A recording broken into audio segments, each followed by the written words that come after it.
조갑제 TV 시청자 여러분 안녕하십니까? 2021년 1월 20일 오후 12시 30분입니다.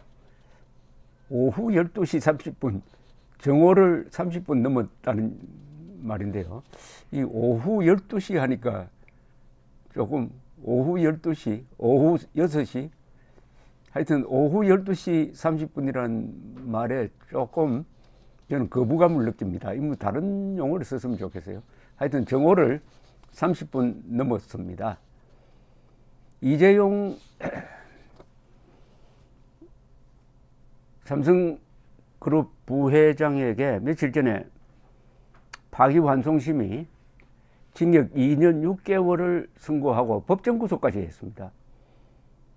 이 2년 6개월은 대법원에서 확정될 가능성이 상당히 높습니다. 그렇더라고 하더라도 이게 법정 구속까지 할 사안이냐?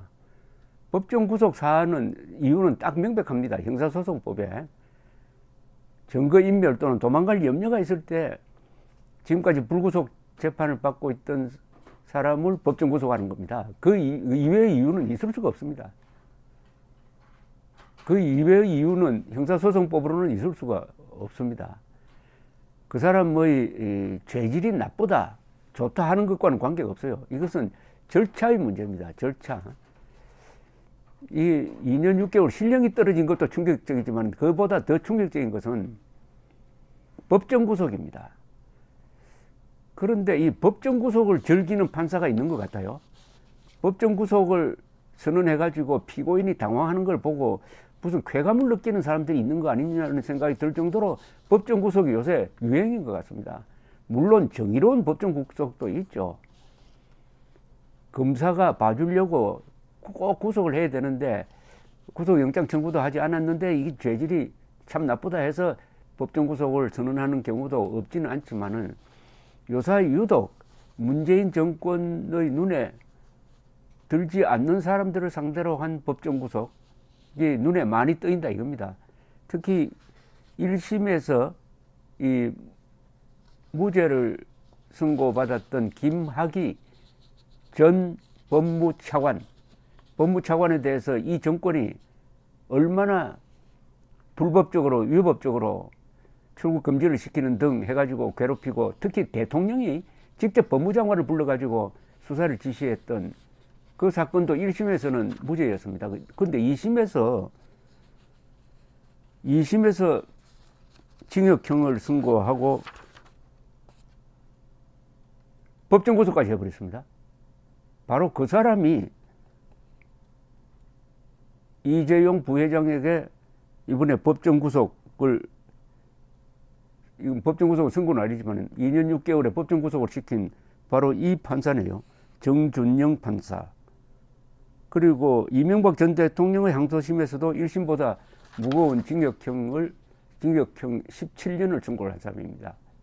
김학의, 이명박, 이재용. 뭐가 좀 맥락이 읽히지 않습니까? 더구나 이분의 이 재판에서의 새로운 시도를 사법이란 말로 설명을 하는데 실효적 준법 경영체제를 확립하면은 선고 때 좀 봐주겠다는 뉘앙스의 이야기를 해가지고 쓸데없는 논란을 불러일으켰던 사람입니다. 이게 재판장이 교장 선생님이 아니잖아요. 또 재판장이 세계 유수의 기업의 경영에 대해서 이래라 저래라 그것도 또 형량과 연결시켜서 이상한 뉘앙스를 하니까 허겁지겁 준법감시위를 만들고 이재용 씨가 작년에 나는 이제 세습 안 하겠다고 하고 문호조 경영 시대를 끝낸다고 했는데 결과는 법정 구속이었다. 여기에 대해서 국민 반응을 우선 한번 보겠습니다. 오마이뉴스가 오마이뉴스 의뢰로 리얼미터가 조사한 겁니다. 오마이뉴스, 리얼미터 다 친정부적인 성향이 강한데 남녀 500명을 조사를 했습니다. 유권자에 해당하는 18세 이상 1심 질문이 이렇습니다. 1심의 징역 5년보다는 감형한 징역 2년 6개월 실형을 선고한 법원의 판결에 대해 어떻게 생각하느냐. 이 질문은 상당히 편파적입니다. 1심의 징역 5년보다는 감형한 하면은 이거 봐줬구나 이렇게 생각을 할 것 아닙니까? 질문을 이렇게 하지 않고 그냥 1심의 징역 5년보다 이걸 빼야 됩니다. 징역 2년 6개월 실형을 선고받고 법정 구속된 데 대해서 어떻게 생각하느냐 이렇게 물었어야 됩니다. 그런데도 이런 편파적 질문임에도 불구하고 46%가 과하다고 응답을 했어요. 가볍다는 응답은 24.9%, 적당하다는 응답은 21.7%. 그러니까 과하다는 의견이 더 많네요. 과하다. 이것은 상당히 의미 있는 이야기입니다. 왜냐하면 이 재벌에 대해서 중형을 선고하면 다 인기를 끌게 되어 있는데 이번에는 그게 아닙니다. 이거는 정준영 이 부장판사가 자신 선고할 때 계산해서 놓친 부분이 아닌가 하는 생각이 듭니다. 이분이 상당히 계산을 많이 해서 선고를 한 느낌이 들어요. 이게 흥미로운 게 삼성전자가 그동안에 국민들 마음속에 상당한 좋은 이미지를 심었다는 뜻이죠. 지역별로는 부산, 울산, 경남과 대구, 경북에서는 과하다는 응답이 각각 60%, 55.9%, 인천, 경기 지역도 51.7% 이렇게 높게 나왔습니다. 다만 광주, 전라도에서는 가볍다 35.2, 적당하다 36.2, 과하다 13%로서 다른 지역과 확연하게 이 판결을 지지하는 걸로 나왔습니다. 보수층에서는 과하다가 65.6, 중도에서는 과하다가 49.1, 이른바 진보에서는 가볍다가 40.6%. 이게 지역별로, 이념별로 지금 갈라지고 있습니다. 세대별로는 60대 과하다 63.7, 30대 53.9 뭐 이렇습니다. 자, 그런데 오늘 아침 저한테 이 부산에 계시는 임종선 변호사가 편지를 하나 보냈습니다. 구덕공정의 임종선 변호사께서 쓰신 글을 저한테 이거 참고를 한번 하라고, 법정 구속에 대해서 이런 문제가 있다고 해가지고 과거에 자신이 썼던 글을 카피를 해가지고 보냈습니다. 부산지방 변호사회 소식지에 쓴 글인데요. 이걸 읽어보시면은 제가 읽어드리겠습니다. 여러분들이 이 법정 구속에 대해서 좀 상식적인 판단을 할 수 있는 기준이 하나 생길 것이라고 생각합니다. 법원이 불구속 상태에서 재판을 받아온 피고인에게 유죄의 판결을 선고하면서 법정에서 피고인을 구속하는 이른바 법정 구속의 사례가 심심치 않게 보도된다. 헌법 제27조 제4항은 형사 피고인은 유죄의 판결이 확정될 때까지 무죄로 추정된다고 규정하고 있고, 형사소송법 275조의 2도 위 헌법조항의 취지를 이어받아 피고인은 유죄의 판결이 확정될 때까지는 무죄로 추정된다고 규정하고 있다. 그러면 무죄로 추정되는 피고인을 유죄의 판결이 확정되기도 전에 구속할 수 있는 경우는 어떠한 경우인가? 그것은 피고인이 증거를 인멸하거나 도망할 염려가 있는 경우이다.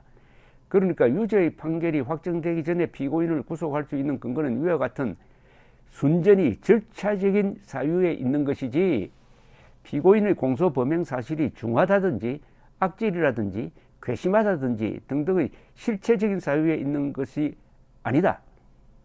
법원이 피고인을 법정 구속하는 대부분의 경우 나는 심한 거부감이 든다.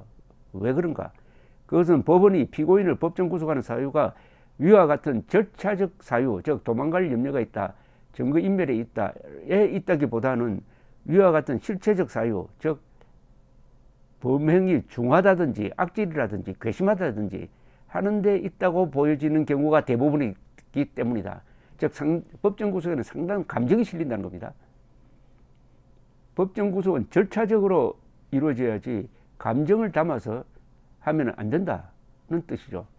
사실이 그렇다면 이는 법원이 헌법 또는 형사소송법의 대원칙인 무죄 추정의 원칙을 완전히 짓밟는 것으로서 이는 우리의 법조계가 후진적임을 표명하는 부끄러운 현실이 아닐 수 없다.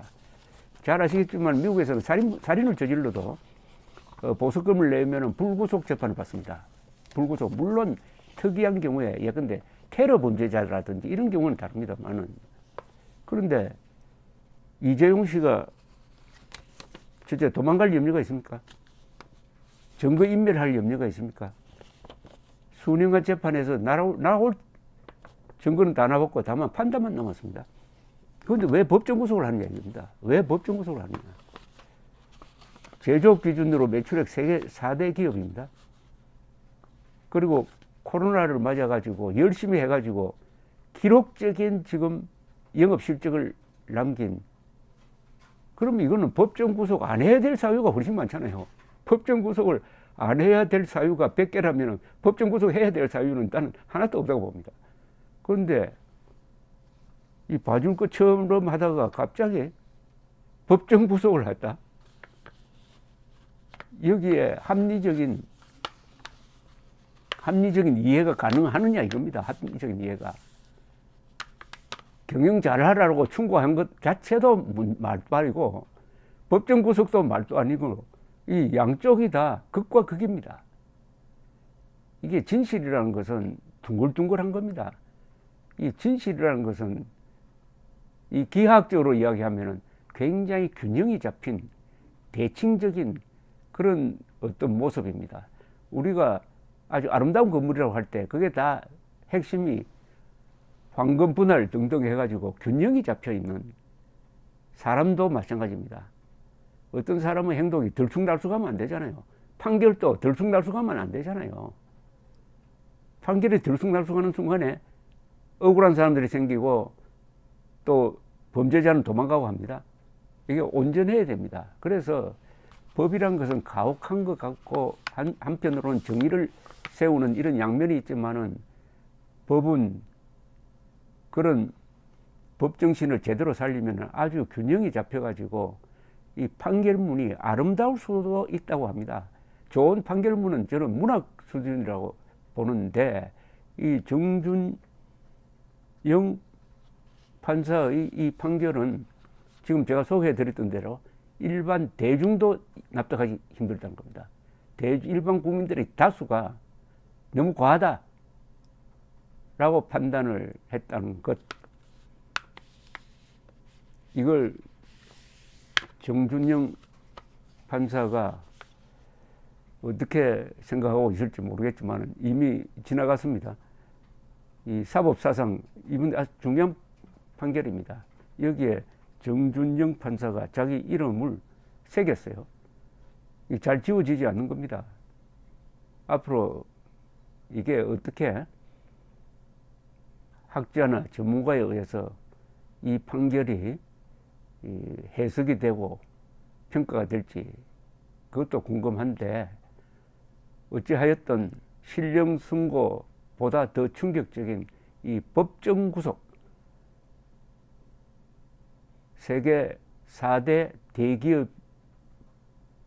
대기업의 CEO를 법정 구속해야 할 불가피한 사정이 어디에 있었느냐 하는 것은 좀 설명을 듣고 싶은 대목입니다. 감사합니다.